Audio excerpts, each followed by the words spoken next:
Shalom, selamat siang Bapak Ibu Saudara-saudari yang terkasih, kita bertemu kembali. Mari kita satu dalam doa. Bapa di dalam surga, kami mengucap syukur. Terima kasih, terima kasih, terima kasih Yesus. Engkau sudah memberikan roh penolong dan roh penghibur, yaitu Roh Kudus yang Engkau kirimkan bagi setiap kami.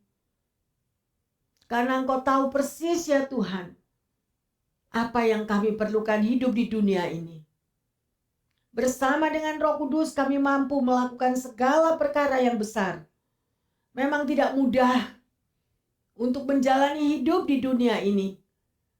Tetapi Tuhan Yesus, terima kasih untuk Roh Kudus yang Engkau sudah berikan bagi setiap kami. Biarlah pribadi lepas pribadi yang boleh mendengarkan akan firman-Mu pada siang ini boleh terbuka mata rohani kami, boleh terbuka hati kami. Betapa bersyukurnya kami memiliki Allah Roh Kudus. Terima kasih Tuhan Yesus, terima kasih Roh Kudus. Biarlah firman yang akan Kau bagikan di tengah kami menjadi berkat dan kekuatan bagi setiap kami. Di dalam nama Tuhan Yesus yang percaya dan rindu akan pengurapan Roh Kudus, semuanya mengatakan amin, amin, amin. Haleluya. Yang terkasih, mari kita mau menyiapkan hati kita sungguh-sungguh. Hanya di dalam waktu yang singkat, kita mau dengar apa yang Tuhan Yesus sampaikan untuk kita semuanya. Ya, dan firman ini boleh menjadi berkat dan kekuatan serta penghiburan bagi kita semuanya. Pertanyaan saya, banyak daripada kita anak-anak Tuhan ini yang sering jalan-jalan ke pantai, yang jalan-jalan di beach, ya, dan pasti banyak yang melihat kapal-kapal layar yang ada di lautan lepas itu. Ada amin? Ya, sedemikian rupa kapal layar. Kalau saudara lihat betapa indahnya. Mungkin juga jemaat yang ada di sini pernah naik kapal layar bersama Pastor Roland. Ya, kita bisa melihat bagaimana layar daripada kapal itu boleh dengan indah, ya, karena angin yang memacu dari layar itu, sehingga kapal ini atau sailboat ini boleh berjalan, ya. Adakah orang yang punya sailboat cuma buat pajangan? Jadi cuma ditaruh di tepi pantai atau di tepi laut, jadi buat cuma lihat-lihatan, tapi kapalnya nggak jalan, ya. Mungkin Anda juga ada pertanyaan, bisakah kalau Anda ada di dalam kapal layar itu, Anda berada di dalam sailboat itu, Anda mendayung supaya kapal layar itu berjalan hanya dengan tangan kita? Jadi tangan kita taruh di sebelahnya kapal itu, terus kita mendayung pakai tangan kita supaya kapalnya jalan. Ya, jadi dengan air gitu, tangan kita menyentuh air, terus kita dayung dengan tangan kita. Apakah dengan demikian kapal kita itu bisa berjalan kalau kita mau pergi ke Hawaii misalnya? Bisa maju kapalnya? Pasti tidak. Jadi apa yang membuat kapal layar ini bisa berjalan? Ya, apa yang membuat sailboat Anda itu tadi bisa maju berjalan? Pasti ada apa? Angin. Angin itulah yang mendorong kapal layar ini sehingga kapal ini boleh berjalan sedemikian, ya. Jadi, karena dengan adanya kuasa angin yang mampu menggerakkan kapal layar tersebut, ya. Demikian juga kehidupan anak-anak Tuhan yang harus kita sadari, ya. Anda dan saya memiliki Roh Kudus. Ya. Tetapi kalau kita tidak mengandalkan Roh Kudus, kita tidak melibatkan Roh Kudus di dalam hidupmu dan hidupku, maka kehidupan kekristenan kita itu jadi bonsai, jadi stuck. Tubuh kita memang anak Tuhan, diri kita mengaku bahwa aku adalah orang yang sudah dibaptis, tapi kita nggak bisa berbuat apa-apa, stuck. Berapa banyak itu yang terjadi? Ya, makanya banyak anak-anak Tuhan yang tidak mengerti, seperti yang dikatakan di dalam Hosea 4 ayat 6. Umatku binasa karena tidak mengenal aku. Karena tidak mengerti firman Tuhan itu cuma dicomot sedikit sebelah kiri, dicomot sedikit sebelah kanan. Oh iya, Tuhan Yesus maha pengasih, maha penyayang. Tuhan Yesus panjang sabar, Tuhan Yesus tidak pernah marah. Yang bilang siapa? Minggu yang lalu kita sudah membahas bagaimana Yesus marah juga di bait Allah. Dan kata-kata Yesus juga kata-kata yang keras. Ya, memang Yesus panjang sabar. Memang Yesus mencari orang-orang yang berdosa. Tujuannya apa? Untuk diselamatkan. Tetapi kadang kita ini loh, umatnya ini loh, yang diselamatkan ini yang nggak mau. Ya, bukan Roh Kudus yang tidak ada pada kita, bukan Tuhan yang meninggalkan kita, tapi kita yang meninggalkan Dia. Betul atau betul? Haleluya yang terkasih. Ya. Jadi, tanpa Roh Kudus di dalam hidup Anda dan saya, maka hidup kita tidak ada pewahyuan.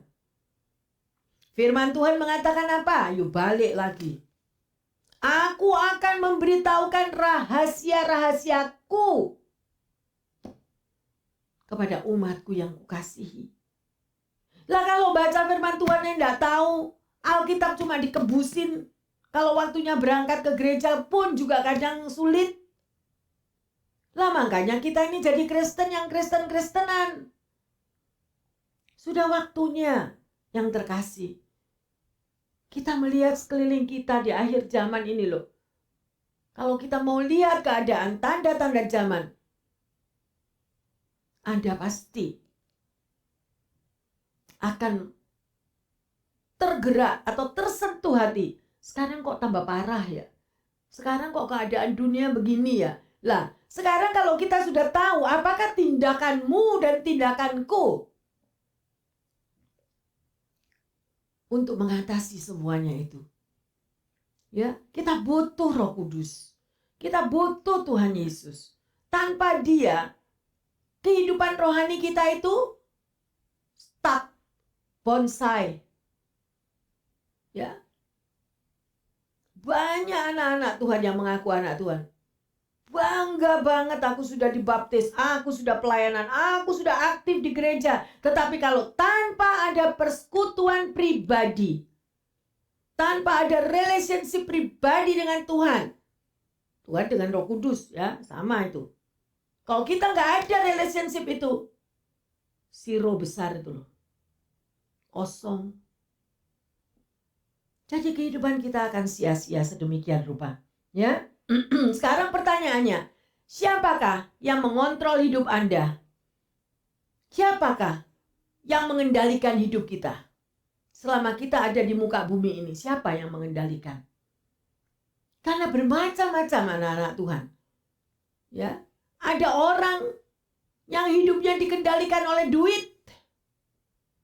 Duit yang nomor satu. Tanpa duit memang betul. Kita tanpa duit ya. Kita harus punya duit. Kita harus bekerja. Itu memang betul. Tapi duit bukan segala-galanya. Tanpa Tuhan. Ya. Ada lagi orang yang digerakkan oleh apa? Prestasi. Prestis. Selalu mengharapkan pujian dari orang lain. Supaya dinilai oleh orang lain bahwa hidupnya itu wah. Bahwa hidupnya luar biasa. Bahwa hidupnya itu ya sedemikian rupa. Jadi hidupnya itu hanya berdasarkan atas pujian orang lain. semuanya itu kosong, tidak ada artinya. Biarlah hanya yang memuji saudara dan saya adalah Tuhan. Amin. Tuhan yang memuji kita. Kalau kita full dengan spirit, kalau kita penuh dengan roh Tuhan, sekalipun seluruh orang di sekitarmu mencaci maki dirimu, tetapi Tuhan yang senantiasa memuji kehidupan kita. Ya, mari yang terkasih. Kita mau mengoreksi diri kita pribadi lepas pribadi. Ya. Ada orang yang dikendalikan oleh apa lagi? Ketakutannya. Ya, ini takut, itu takut, ini takut. Saya juga punya perasaan takut sama. Tapi saya lawan di dalam nama Yesus. Karena ketakutan itu bukan daripada Tuhan. Dan kita mau biarlah kehidupan kita dikendalikan oleh kuasa Tuhan. Dan di hari Pentakosta ini marilah, ya, Roh Kudus sudah dicurahkan. Kita mau semuanya itu kita bertumbuh di dalam roh. Ya, luar biasa. Mari kita baca di dalam Efesus 5 ayat 8, di mana tema pada hari ini adalah mengenal Roh Kudus. Ya. Memang dahulu kamu adalah kegelapan, tetapi sekarang kamu adalah terang di dalam Tuhan. Sebab itu hiduplah sebagai anak-anak terang. Jelaskan siapa yang tahu ini? Siapa yang bisa membuat kata-kata ini? Kata-kata ini adalah firman Tuhan. Dan firman Tuhan itu adalah Tuhan sendiri. Memang dahulu kamu adalah apa?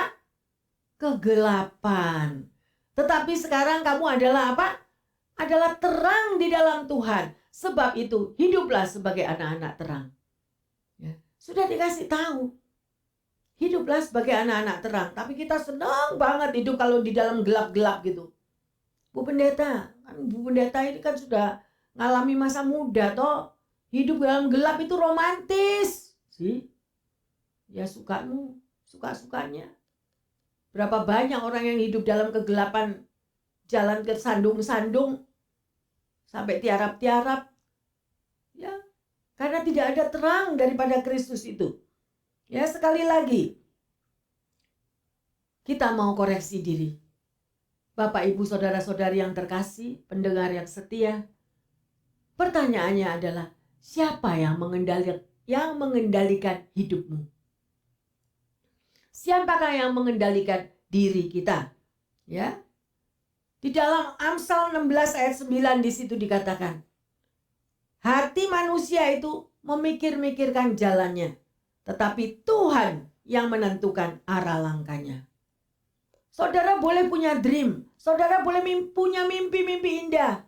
Mungkin Anda memikirkan pada saat ini, Bu Pendeta, saya kepingin mau keliling dunia. Saya mau jalan-jalan keliling dunia. It's good, why not? Ya, bawa di dalam doa kepada Tuhan. Ya, sedemikian rupa. Kerinduan boleh ada, ya. Tetapi mari kita mau libatkan Tuhan. Hati-hati. Libatkan Tuhan di dalam segala keputusan. Amin. Jangan kita ini jadi Tuhan sendiri, memutuskan diri kita sendiri. Ya, kadang-kadang keputusan kita itu salah. Ya, sedemikian rupa. Ini ada cerita seorang teman, dia yang lagi jalan-jalan ke New York. Ya. Dan dia di New York itu karena dia bukan tinggal di New York. Jadi kalau mau jalan-jalan mereka sewa taksi. Lah, mereka dengan naik taksi ini, sopir taksinya itu koboi. Nah, saudara bisa bayangkan. Jadi si sopir taksi mau tunjukkan kepada orang yang duduk di belakangnya bahwa dia adalah seorang yang hebat di dalam mengendarai mobil. Jadi jalannya ngebut kiri, ngebut kanan, seleot kiri, seleot kanan. Lah seorang yang duduk di belakangnya gemeteran terus. Cepet-cepetan sudah sampai, udah turun sedemikian. Nah, disinilah kita bisa membayangkan bagaimana kalau hidup saudara dan saya dikendalikan oleh orang lain. Betul apa betul? Nah, ada kadang-kadang memang kita terpaksa. Bukan sopir taksi semua koboi, ya. Enggak, sopir taksi ada yang baik juga, ya. Jadi pada waktu sopir ini drive, ya, membelok secara tiba-tiba, ya, jalannya benar-benar sedemikian kencangnya, suka mengerem secara mendadak, lah sedemikian rupa. Jadi orang yang naik taksinya itu pada ketakutan, ya. Jadi di dalam frustasi dan ketakutannya dia sadar, iya, hidup di dunia banyak hal-hal yang mengendalikan, ya. Siapapun orangnya yang mengendalikan sedemikian rupa.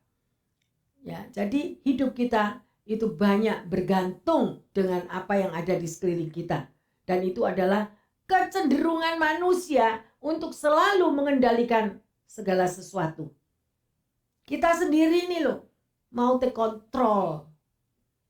Ya, kalau kita mau take control yang baik, yang positif masih tidak apa-apa. Tapi kadang-kadang kita ini take control atau mau mengendalikan sesuatu yang tidak baik, yang negatif sedemikian rupa. Ya, sebagai pengikut Kristus, kita perlu menyerahkan diri kita, kehidupan kita di dalam tangan Tuhan. Ya, karena Dia yang mengendalikan hidup saudara dan saya. Ada amin? Ya, jadi rasa takut apapun kita balikin lagi kepada Tuhan. Tuhan, aku tidak tahu. Mungkin Anda sudah memikirkan masa depan hidupku bagaimana, masa depan anak-anakku bagaimana, masa depan ini semua udah dirancang luar biasa di dalam pikiran kita. Tetapi mari kita mau melibatkan Tuhan dan memberikan semuanya itu kepada Tuhan yang mengendalikan hidup Anda dan saya. Nah, itu yang harus tahu. Ya, bukan orang lain, bukan bos Anda yang mengendalikan, ya. Tidak ada, ya, bukan anak kita yang mengendalikan, ya, di dalam kehidupan kita, tetapi biarlah Tuhan yang ambil alih, yang mengendalikan setiap kehidupan kita, ya. Memang kita harus punya planning di dalam hidup, ya, karena kita mau bertanggung jawab supaya hidup kita itu tidak salah jalan. Bagus itu. Tetapi ayo libatkan Tuhan di dalam planningnya Anda, dalam rancangan-rancangan Anda, ya, supaya Tuhan yang mengambil alih, Tuhan yang bekerja. Dan percayalah, masa depan Anda dan saya akan terjamin di dalam tangan Tuhan, bukan di dalam tangan manusia, karena Dia adalah Allah yang Maha Tahu. Ada amin? Haleluya. Banyak sekali pendidikan yang salah. Pendidikan orang tua kepada anak-anaknya. Kalau orang tua itu otoriter, ya, sedemikian rupa sehingga anaknya juga akhirnya menjadi korban. Ya, seorang bos, seorang manajer atau seorang guru terhadap muridnya, makanya menghasilkan daripada murid-murid, menghasilkan daripada semua yang bekerja itu menjadi orang yang pemberontak. Why? Karena hidupnya selalu ditekan. Karena perilaku dari yang otoriter tadi. Ya, mari yang terkasih, kita mau balik dan belajar dari firman Tuhan. Contoh misalnya, ya, saya punya teman tetangga. Itu bapaknya kalau ngatur anaknya untuk makan, selalu dikatakan, makan sayur. Ayo nak, makan sayur.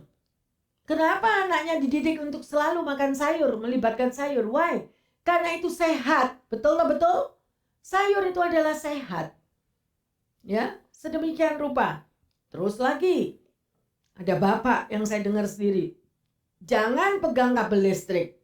Loh, anak kecil ini. Jangan main sama kabel listrik. Why? Karena si bapak ini tahu itu adalah sesuatu yang baik buat anak-anaknya. Betul tak betul? Kalau sampai anaknya kesetrum gimana? Luar biasa. Ya, saya punya teman dari kecil. Pada waktu dia menceritakan kisahnya, anaknya itu pegang kabel listrik. Pada waktu dia pegang kabel listrik itu kesetrum tapi di depan mamanya. Mamanya melihat tubuh anaknya ini udah kejat-kejat itu apa itu? Ya, sedemikian rupa sampai mamanya itu ambil sapu, gagangnya sapu itu sapu, ya, dia putuskan, dia pukul itu yang namanya kabelnya listrik itu sampai lepas dari tangan anaknya. Lah sedemikian rupa.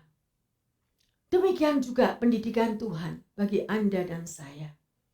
Kalau Tuhan itu mendidik kita, Tuhan menegur kita pasti untuk kebaikan. Kalau bapak ini tadi menegur anaknya, jangan main listrik, pasti untuk keselamatan anaknya. Ya, sedemikian rupa. Tapi banyak sekali anak-anak Tuhan, kalau ditegur oleh firman Tuhan, mereka marah. Mereka nggak terima. Ya, seolah-olah sudah nggak ada artinya. Siapa yang memberikan nafas hidup ini, udah nggak ada artinya di dalam hidupnya. Mari kita mau belajar secara jelas ya, bahwa yang pegang kendali sekali lagi dalam hidup Anda dan saya adalah Tuhan. Ya, belum lagi kalau bapaknya bilang, ayo nak, bacalah Alkitab. Apa jawab mereka? Gak ngerti itu Alkitab itu buku tua, Alkitab itu buku kuno, saya gak ngerti, gak mau, pegang aja. Sekarang ayo koreksi diri yang terkasih. Kalau kita mau supaya anak kita itu baca firman Tuhan, koreksi diri sendiri dulu. Apakah kita yang sebagai ortu ini juga mempunyai waktu untuk baca firman Tuhan, duduk bercakap-cakap dengan Tuhan, mempunyai waktu saat teduh bersama Tuhan. Kalau orang tuanya sendiri tidak melakukan hal itu, jangan nuntut anaknya. Semuanya itu adalah contoh, sampel yang kita berikan kepada anak-anak kita. Ada amin? Haleluya. Ya, ada beberapa hal yang kita pelajari. Prinsip yang pertama, sebagai kita anak Tuhan, kita harus memiliki kerinduan untuk mau mengenal Tuhan, untuk mau membaca firman Tuhan. Harus rindu dulu. Ya. Siapa yang pernah punya pacar, itu pasti pernah memikirkan gimana sih kalau orang kangen itu? Gimana kalau orang itu rindu? Nah itu loh. Lah kalau kita nggak pernah rindu ketemu Tuhan, pasti juga nggak bakal rindu untuk mau membaca firman-Nya. Padahal ini adalah surat cinta firman Tuhan itu. Isi segala macam pergumulan hidup, jawabannya ada di dalam Alkitab. Ya, sekali lagi saya katakan, sebagai anak Tuhan, ya, milikilah kerinduan bersekutu dengan Tuhan Yesus dan membaca firman-Nya. Amin. Yang kedua, kita harus menyerahkan seluruh beban pergumulan kita kepada Tuhan. Surrender all. Gak bisa kita mau menyerah cuma 75% atau 90%. Udah Bu Pendeta, saya sudah serahkan kepada Tuhan. Udah. Buktinya itu akan terjadi, akan terlihat. Sedemikian rupa. Adakah kita penyerahan diri kepada Tuhan? Kalau orang menyerah total, dia mau ditegur. Dia bisa menerima. Karena itu adalah Tuhan sendiri yang berbicara. Amin. Yang ketiga, kita harus memiliki iman. Nah, ya kalau kita tidak memiliki iman, kita tidak memiliki kepercayaan kepada Tuhan, memang sangat sulit. Ya. Dan banyak sekali anak-anak Tuhan yang selalu mengandalkan kekuatannya sendiri. Aku bisa, Bu Pendeta, aku masih mampu, aku masih bisa bekerja, aku masih bisa melakukan ini itu. Ya, tapi Tuhan mau kita surrender, melibatkan Tuhan di dalam segala perkara kita. Ya.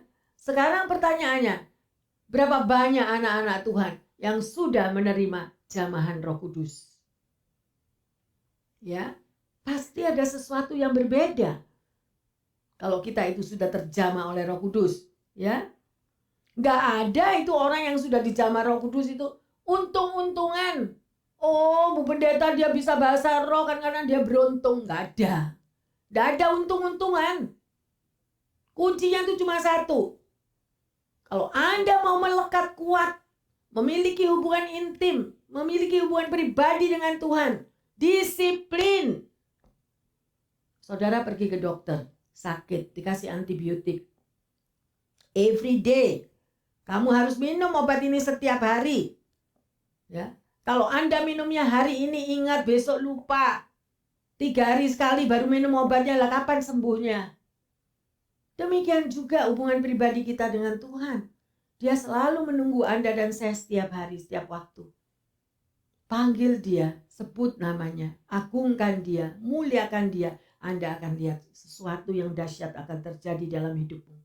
Praktek harus mengalami. Seorang anak Tuhan yang tidak mengalami tidak pernah akan bisa menyaksikan bagaimana Tuhan bekerja di dalam hidupnya. Harus mengalami semuanya. Amin. Ya. Mari kita baca di dalam 1 Korintus 6 ayat 19 dan 20. Atau tidak tahukah kamu bahwa tubuhmu adalah bait Roh Kudus yang diam di dalam kamu, Roh Kudus yang kamu peroleh dari Allah, dan bahwa kamu bukan milik kamu sendiri. Sebab kamu telah dibeli dan harganya telah lunas dibayar, karena itu muliakanlah Allah dengan tubuhmu. Jelas yang terkasih? Bahwa saudara dan saya ini sudah apa? Sudah dibeli. Jadi kita nggak bisa hidup mau-maunya sendiri. Ya, ada mata yang melihat, sepasang mata.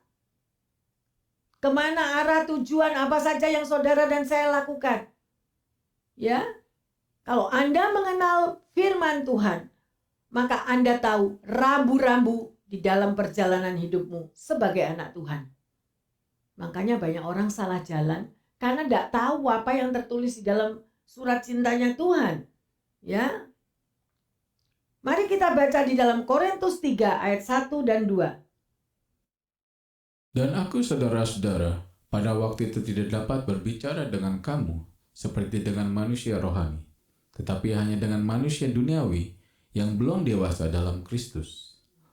Susulah yang kuberikan kepadamu, bukanlah makanan keras, sebab kamu belum dapat menerimanya, dan sekarang pun kamu belum dapat menerimanya.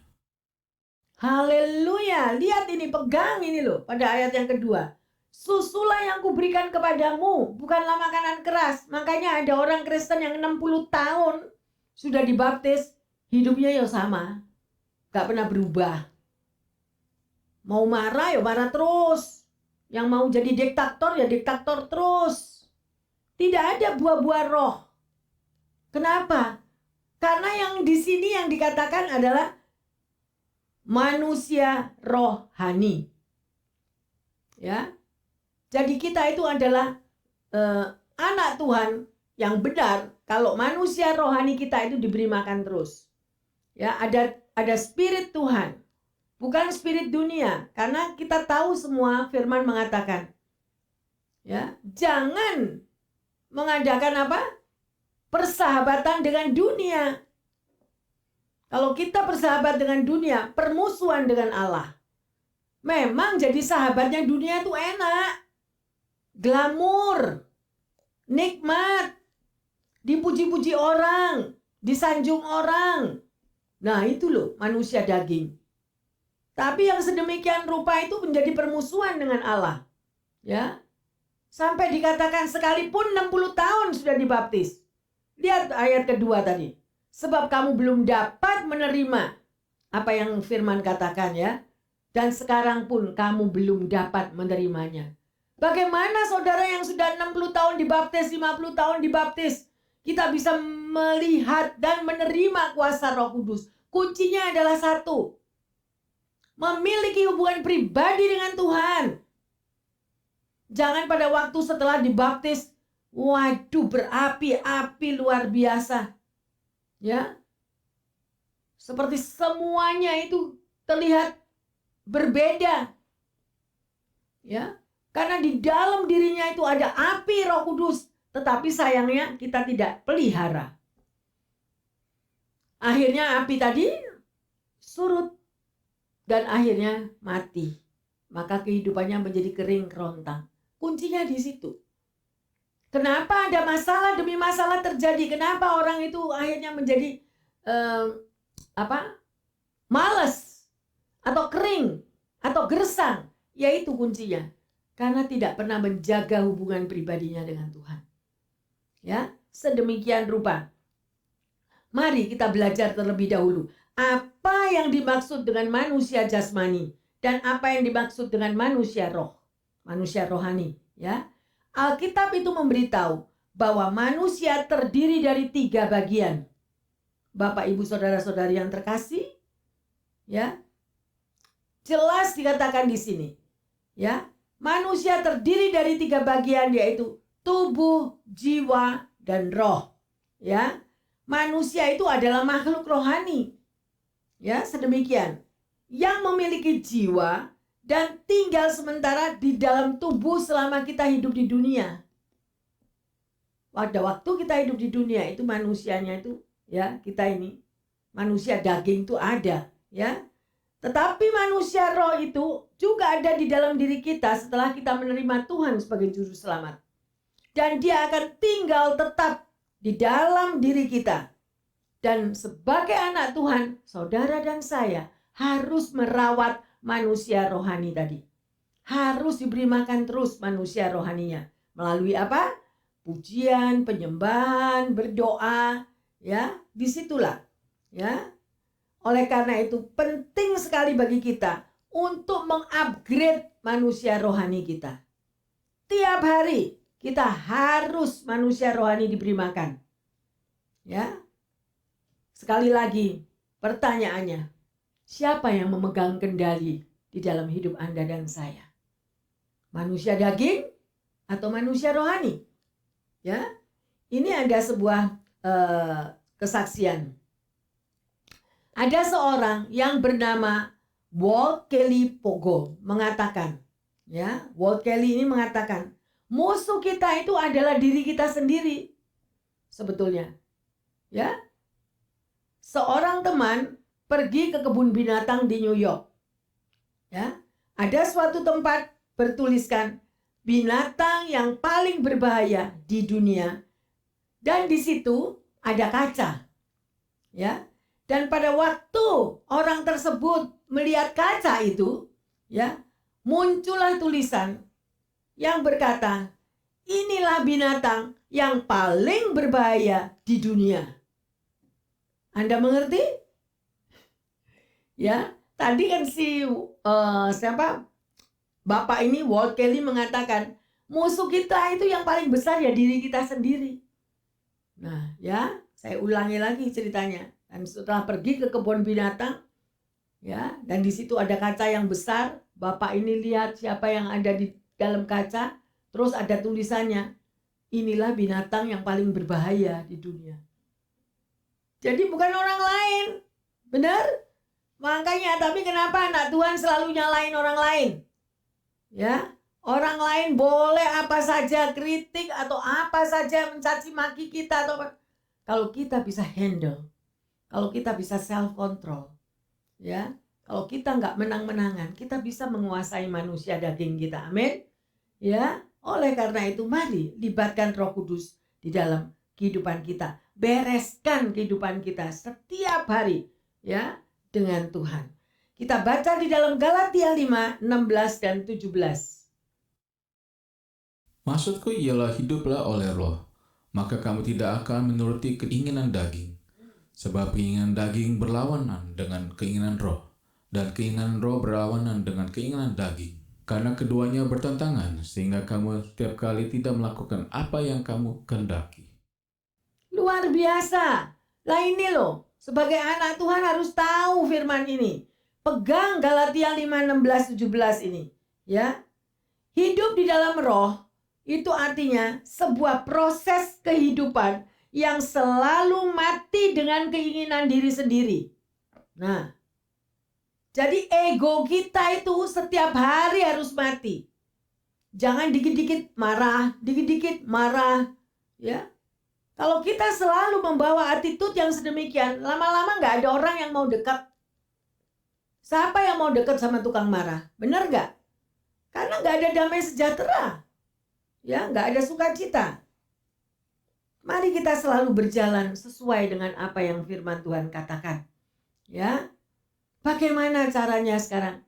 Kita bisa hidup di dalam roh. Ya, hidup di dalam roh artinya kita meminta Roh Kudus untuk menyertai hidupmu dan hidupku, ya, memimpin, memegang kendali di dalam kehidupan kita, sehingga hati dan pikiran kita itu kita melakukan apa yang menjadi kehendak Tuhan. Amin. Ya, sedemikian rupa, ya. Sebabnya itu kita perlu membangun satu hubungan intim Jangan terus kita nih bangun hubungan cuma sama pacar terus saja, yang Tuhannya di mana nggak tahu. Ya, itu daging, ya. Milikilah kehidupan doa yang baik. Nah, ini perlu. Ya, kehidupan doa itu adalah yang terpenting. Kita bersekutu, bercakap-cakap dengan Tuhan, memuji, menyembah, menyenangkan hati Tuhan. Ya, selalu ada saat teduh dan libatkan Tuhan di dalam segala aktivitas yang saudara dan saya lakukan setiap hari. Maka Anda akan merasakan kemerdekaan. Ya, merasa free, damai, sejahtera ada di dalam diri kita. Ya. Yang terkasih, hidup di dalam roh bukan berarti Anda lepas dari percobaan. Sekalipun Anda sudah hidup di dalam terus manusia rohani kita dipupuk, dibina, ya, bertumbuh terus manusia rohani setiap hari, ya, berdoa, muji, nyembah, tapi bukan berarti kita lepas dari pencobaan, ya. Ingat itu. Ya, sedemikian rupa. Tetapi pada waktu pencobaan itu datang, kita bisa mengatasinya. Itu bedanya. Dan kalau ada orang yang sedemikian rupa kita sampai lost control, perlu ditanya, bagaimana kehidupan pribadinya dengan Tuhan. Ya, sedemikian rupa. Memang kita nggak sempurna. Memang kekristenan itu adalah proses. Tapi marilah yang terkasih, bukalah hatimu untuk menerima Roh Kudus yang memimpin, yang pegang kendali di dalam hidup Anda dan saya. Amin. Haleluya. Jadi berjalanlah setiap hari dengan Roh Kudus. Ya, saudara tahu bahwa ada juga buah-buah Roh Kudus. Saudara baca sendiri di mana buah-buah Roh Kudus? Galatia 5 ayat 22 dan 23. Jadi hidup Anda sebagai anak Tuhan itu harus memiliki buah, harus punya buah daripada Roh Kudus. Ya, contohnya, kalau Anda dan saya menanam buah pisang, menanam pisang, gitu ya, maka pisang tadi akan berbuah, amin. Dan buahnya apa? Pisang. Pisang beneran apa pisang plastik? Nah, itu banyak anak Tuhan yang sedemikian. Ya, kita wujudnya kita anak Tuhan, tetapi buah-buah yang ada di dalam diri kita, kadang kita menyakitkan hati orang lain. Ya, jangan selalu kita excuse, ya Bu Pendeta kan saya belum sempurna. Memang sekalipun pendeta juga gak sempurna, tapi mari kita mau disempurnakan. Amin. Mau disempurnakan bersama dengan Tuhan. Mari kita baca di Galatia 5 ayat yang ke-25. Jikalau kita hidup oleh roh, baiklah hidup kita juga dipimpin oleh roh. Ya, jadi kalau Anda mengatakan, saya sudah membangun hubungan pribadi dengan Roh Kudus, ya, maka hidup kita itu biarlah dipimpin oleh Roh Kudus. Jangan memimpin diri sendiri. Kadang-kadang kita pimpinan kita sendiri malah salah. Ya, mengambil jalan salah, mengambil keputusan salah. Karena apa? Karena mengandalkan kekuatan sendiri. Libatkan Tuhan di dalam segala keputusan. Hati-hati. Ya, sedemikian rupa. Ya. Kita boleh melihat bagaimana kalau kehidupan saudara dan saya itu setiap hari. Ayo. Mungkin selama ini kita belum melibatkan Roh Kudus. Tapi setelah Anda mendengarkan firman Tuhan ini, kita praktek. Ya, kita praktek. Seorang anak kecil, ya, umur 10 tahun. Ini saya melihat dari pendidikan dari ini, yang cerita adalah teman saya. Dia punya anak umur 10 tahun. Kalau dia membuat homework sekolah, dia puyeng, dia pegang kepalanya. Sampai dia bilang, aduh, it's too hard. It's too hard. Tiap kali dia begitu. Dan akhirnya karena dia melihat selalu di tengah keluarga itu ada mezbah keluarga. Pada waktu dia di dalam merasakan kesulitan untuk membuat homework, dia pergi ke kamar. Ya, mamanya ngeliatin terus. Dia pergi ke kamar, sudah gitu dia keluar lagi. Dia buat homework itu. Nanti kalau dia tidak bisa lagi, dia pegang lagi kepalanya. It's difficult. It's sulit, dia bilang, sangat sulit. Kemudian dia pergi lagi ke kamar. Terus keluar lagi. Terus dia buat lagi. Terus mamanya nanya, apa yang kamu kerjakan tadi? Lah kalau mamanya mikir, kalau kamu membuat homework kamu tinggali terus, nggak selesai-selesai. Tapi jawab anak ini, dia berkata, I'm pray mama. Luar biasa. Dia berdoa. Jadi kalau dia tidak bisa, dia masuk ke kamar, dia berdoa, kemudian dia keluar, dia tahu jawabannya. Dan itu apa? Menjadi satu kesaksian. Why? Karena mengalami. Ya, itu anak kecil loh, umur 10. Lagi mana kita pendengar yang setia Bapak Ibu? Happy Papa, happy Mama. Ya, kita harus melibatkan Tuhan. Jadi kalau enggak di dalam pekerjaan juga aduh stres atau gimana berat, stop sejenak. Berdoa. Minta kekuatan daripada Tuhan. Ya, luar biasa. Ya. Ada satu cerita juga, satu kesaksian. Ini kesaksian dari anak kecil. Ini kesaksian seorang ibu. Ya. Ibu ini satu hari, dia anak Tuhan yang selalu bersekutu dengan Tuhan. Satu hari dia tidak ada hujan, tidak ada angin, dia bangun tidur, mukanya sebelah ini creepy. Dia kaget, mulutnya tidak bisa digerakkan, matanya turun ke bawah, pipinya turun ke bawah, bibirnya juga. Sedemikian rupa, sampai suaminya kaget melihat hal-hal yang sedemikian rupa. Apa yang terjadi? Ya, kalau orang yang mengalami hal yang seperti ini, dapatkah dia memuji Tuhan? Mungkin sudah panik, betul? Dia sudah panik, dia sudah marah. Ya, apalagi dia adalah seorang ibu pendoa di gereja. Loh, dia mengalami hal itu. Jadi dia bisa kecewa. Tetapi apa yang ibu ini terima? Dia mengucap syukur, dia tetap bersuka cita. Ya, walaupun sebelah wajahnya itu sudah sedemikian rupa, tapi dia terus menyanyi, dia bilang semua baik, walaupun dengan kesulitan, dan dia berdoa. Dan dalam waktu 1 minggu ini pulih kembali.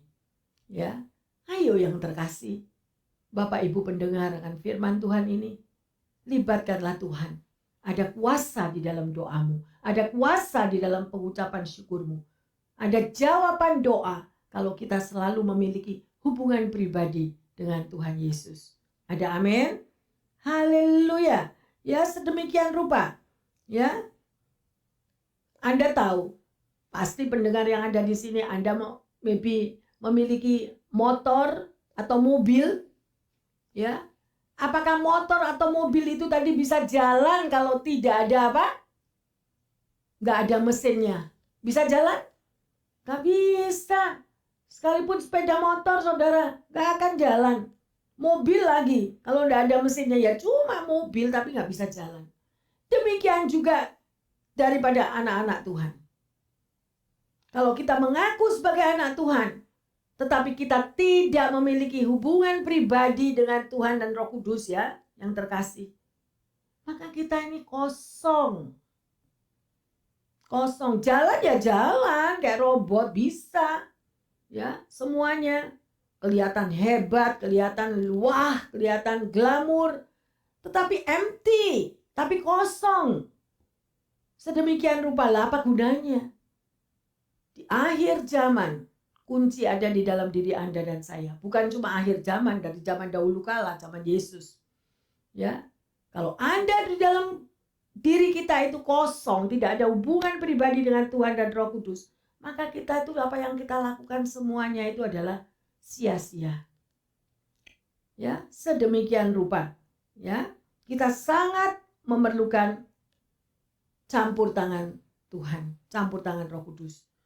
Ya, saya percaya bagi pendengar yang setia yang di sini, ya, kalau Anda memiliki barang-barang elektronik, nah, ya, semua pasti tahu kalau kita disebut barang-barang elektronik, ya, sedemikian rupa. Tetapi kalau tidak ada energi listrik yang mengalir di dalamnya, apa bisa bekerja? Gak bisa. Ayo yang terkasih, kita mau sadar, kita mau memperbaiki diri kita, ya. Sehingga semuanya itu tidak bisa digunakan, ya.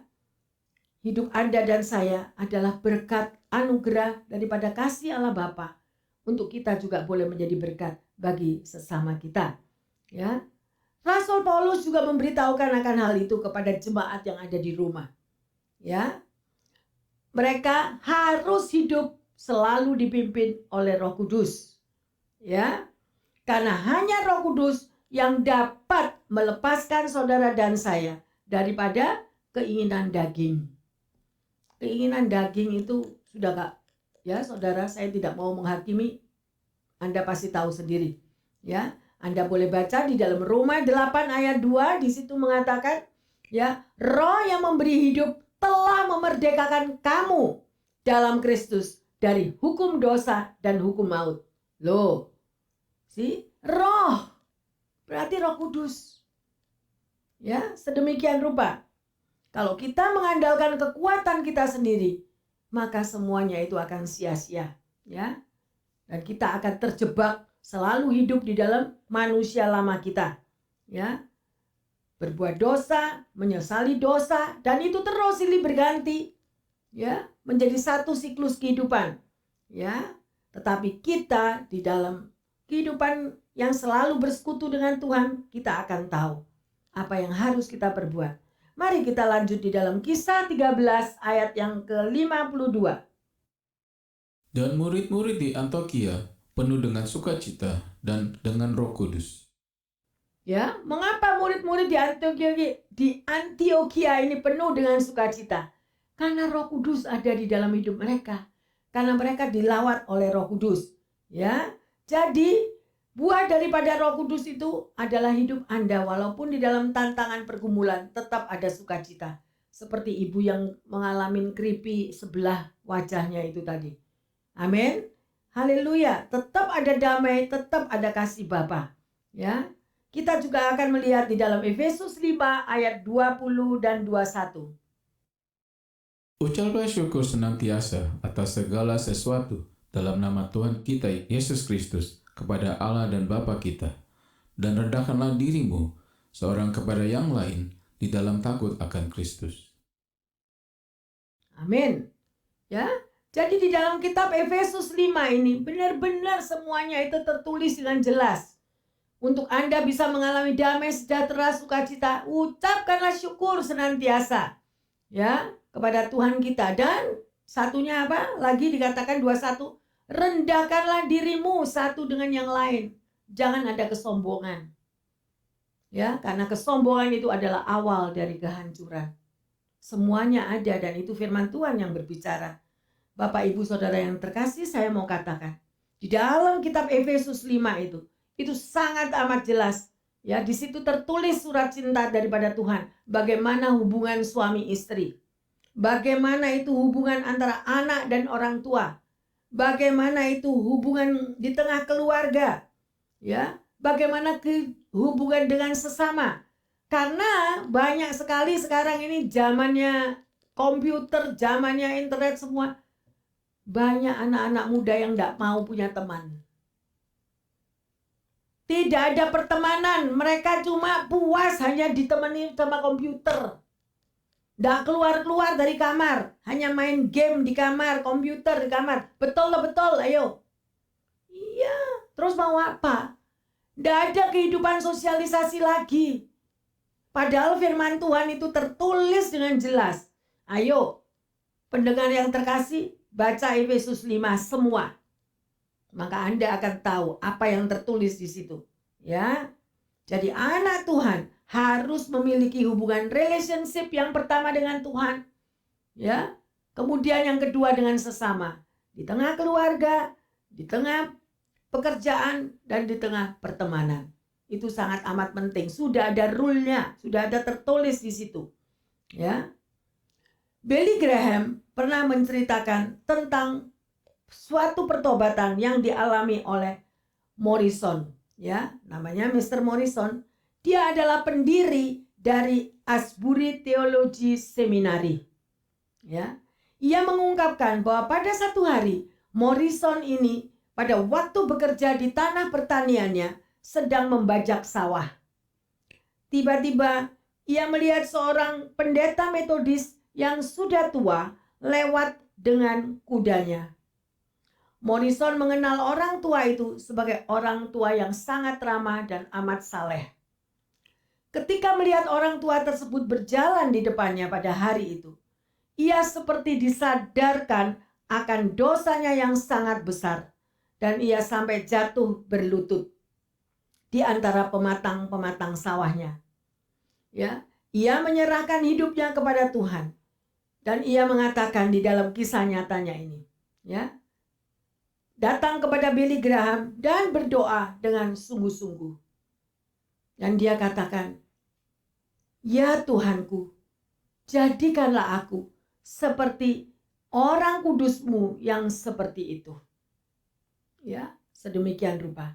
Karena hidup daripada orang tua yang saleh tadi itu menjadi satu kesaksian yang hidup. Ya, dan orang cuma melihat gitu aja, orang itu bisa tersentuh hatinya. Bagaimana perilaku daripada buah-buah yang dia hasilkan menjadi kesaksian bagi orang-orang di sekelilingnya, sehingga membawa orang lain itu bertobat. Ya, jadi apakah kita, saudara dan saya, mau menjadi pengikut Tuhan yang kudus, yang benar-benar bisa menjadi saksi buat orang lain yang melihatnya? Ya, kalau Anda mampu, ayo, mari praktekkanlah mulai dari sekarang. Ubahlah kehidupan kedagingan kita, ya. Kekudusan yang sejati dan abadi itu berasal dari siapa yang dalam diri kita? Yaitu dari hubungan pribadi kita dengan Tuhan. Ada amin? Haleluya. Ya, sekalipun kita tidak melakukan apa-apa, orang lain yang akan melihat dirimu dan diriku. Ya. Sekalipun kita sampai pada usia yang tua, ya, sekalipun kita dalam keadaan sakit, dalam keadaan apapun, kita masih tetap bisa berbuah. Ayo, yang terkasih, di manakah buah-buah yang sudah saudara dan saya hasilkan? Ya, masing-masing. Mungkin saat ini ada pendengar yang lagi terbaring sakit. Mungkin saat ini ada yang mengalami tantangan pergumulan. Ya, tapi saya percaya kalau Anda memiliki hubungan pribadi dengan Roh Kudus, pasti hidup kita akan menjadi kesaksian yang baik. Saudara bisa baca sendiri di dalam Yohanes 15 ayat 1 sampai 11. Ya. Dan di situ pada ayat 16 dikatakan, Anda akan menghasilkan buah yang tetap. Loh, tetap berbuah walaupun di usia yang tua. Ya, dan itu adalah kesaksian yang amat kuat, yaitu kesaksian kita pribadi. Ya, hidup kita pribadi. Ya. Jadi sekali lagi saya mau mengatakan, kehidupan anak-anak Tuhan itu begitu indah dan luar biasa kalau kita memiliki hubungan intim dengan Tuhan. Ada amin. Dan sebagai ayat emas, mari kita lihat di dalam Kisah 11 ayat yang ke-24. Karena Barnabas adalah orang baik, penuh dengan Roh Kudus dan iman, sejumlah orang dibawa kepada Tuhan. Amin. Kita bisa lihat di sini, Barnabas adalah orang yang baik, apa? Penuh dengan apa? Penuh dengan Roh Kudus dan iman. Maka dia mampu membawa sejumlah orang kepada Tuhan. Jadi menjadi satu kesaksian. Ya. Bapak Ibu yang terkasih, mari di dalam waktu yang luar biasa kita sudah belajar untuk mengenal Roh Kudus lebih dalam. Ya. Roh Kudus itu ada di dalam diri saudara dan saya. Ya. Mari kita mau berserah total sepenuhnya. Ya, karena rencana Tuhan di dalam hidup saudara dan saya itu sangat indah. Ya, pertanyaannya, sudahkah Anda memberikan hidupmu dipimpin oleh Roh Kudus? Siapa yang sampai hari ini yang memimpin hidup saudara? Siapakah yang mengendalikan hidup Anda dan saya hingga hari ini? Itu yang pertama. Ya, dan bagaimana melakukannya? Yang kedua, mengapa kita perlu menyerahkan diri kita untuk dipimpin oleh Roh Kudus? Mengapa? Pernah nggak mikir? Mungkin selama ini jadi anak Tuhan, oh ya jadi anak Tuhan ya gitu-gitu aja. Tapi pernah nggak mikir bahwa kita perlu dipimpin oleh Roh Kudus di dalam hidup ini? Ya, oleh karena itu saya menghimbau, bangunlah hubungan yang intim dengan Allah. Ya. Buka hati dan izinkan Roh Kudus menguasai seluruh hidupmu dan hidupku dan menuntun setiap langkah kita di dalam kehidupan yang benar. Karena ada Roh Kudus, ya. Dan John Bevere berkata, keinginan duniawi yang berdosa itu akan dimatikan perlahan-lahan, ya, saat kita mau belajar hidup dipimpin oleh Roh Kudus. Jadi kalau kita memiliki keinginan daging, itu akan step by step akan merosot. Kenapa? Kalau kita mau dipimpin oleh Roh Kudus. Oleh karena itu, Bapak Ibu Saudara-saudari yang terkasih, pendengar yang setia, ya, berbahagialah kalau hidup Anda dan saya mau dipimpin oleh Roh Kudus. Dan kita harus mengenal lebih dalam siapakah Roh Kudus itu. Ada amin? Mari bersama-sama dengan kami yang ada di sini, kita mau menyembah Tuhan, memuji. Buka hatimu bersama Roh Kudus.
Dimanapun Anda berada, resapi tiap kata-kata dari lagu ini, bahwa bersama Roh Kudus kita melangkah.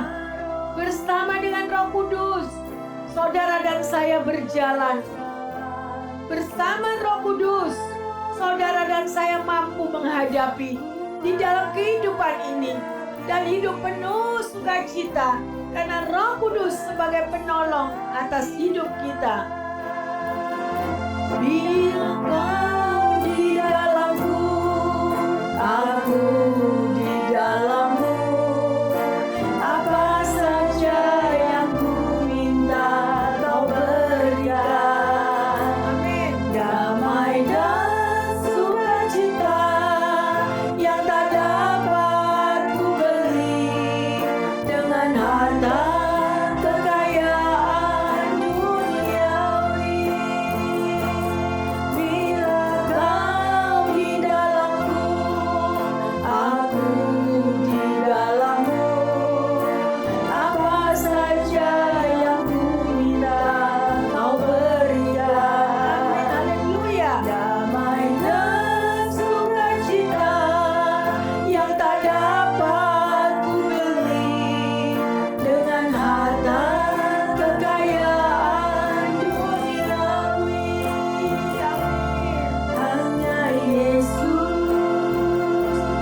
hartaku yang sejati. Haleluya. Hanya Yesus, hartaku yang sejati.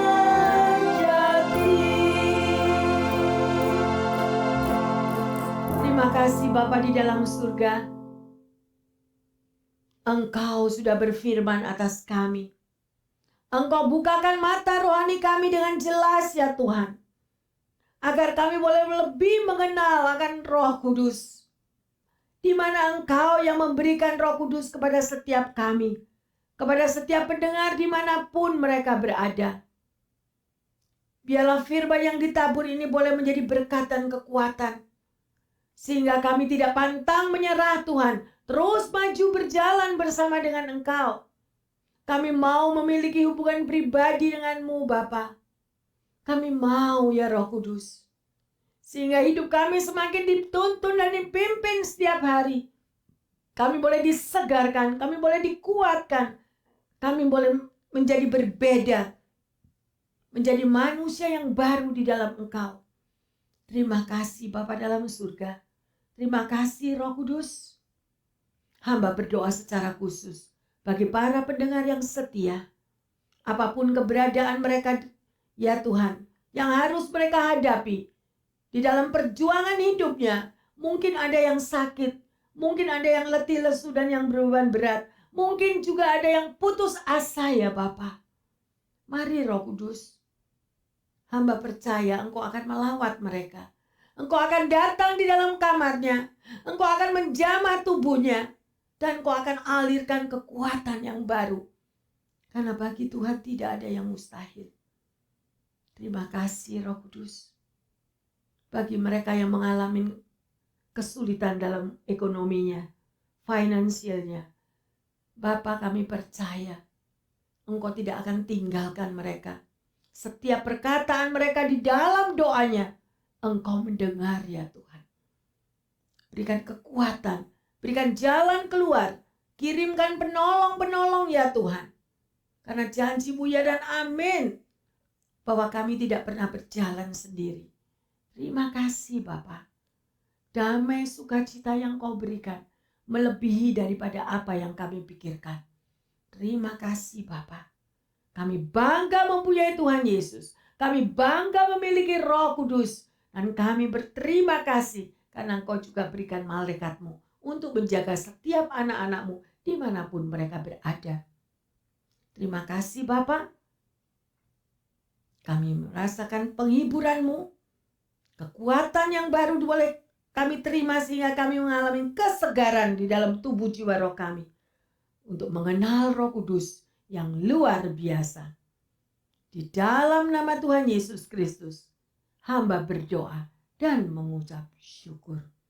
Yang percaya dan sudah menerima pengurapan yang baru mengatakan, amin, amin, amin.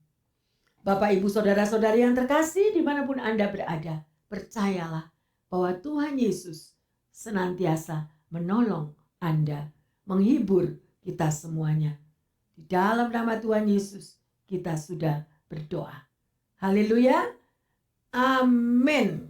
Tuhan Yesus memberkati semuanya.